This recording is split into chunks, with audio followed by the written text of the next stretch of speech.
Hi everyone, my name is Reshmina William and I am a Senior Project Manager with the Isle Americas office and one of the co-leads of our ongoing Data Fusion Partnership Project. Today, I'll be sharing a few tips for how to stay on top of your utility's digital water transformation. First, let's chat a little bit about the three foundational principles of digital water. We'll start first with the platform. In other words, your what. This is the understanding of the technology and the tools, both hardware and software, that are out there to enable good data governance, training, data analytics, AI. This is what most people think of when they think about the digital transformation, but it's really one piece of the puzzle. The second aspect is process. In other words, your why. This is your end goals for good data management and thinking through the roadmap for how you'll get there. And finally, we have people.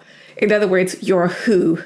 Who are your stakeholders and what are their roles and responsibilities with regards to data? And how can you help to build the skills and the buy-in needed to make them into effective data advocates?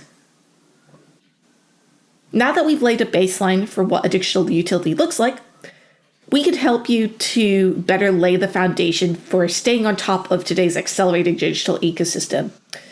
And as is the case in any technology adoption, we can do this by thinking in terms of the 3 T's. In other words, time, transparency, and training. Let's start first with time. It's important to clearly define challenges, roles, and responsibilities clearly before implementing a new technology. It's also critically important to lay out a clear upfront framework of rules and practices that can ensure that your organizational data is secure, consistent, and accurate.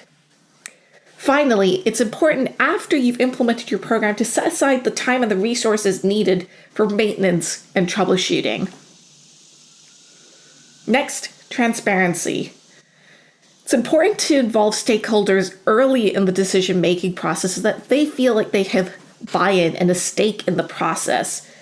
For the same reason, it's also important to create forums for open feedback that are available to communicate concerns. And finally, it's critically important to set clear upfront expectations of what the impacts of these new tools and technologies will be on workflows, workloads, and personnel. Finally, training.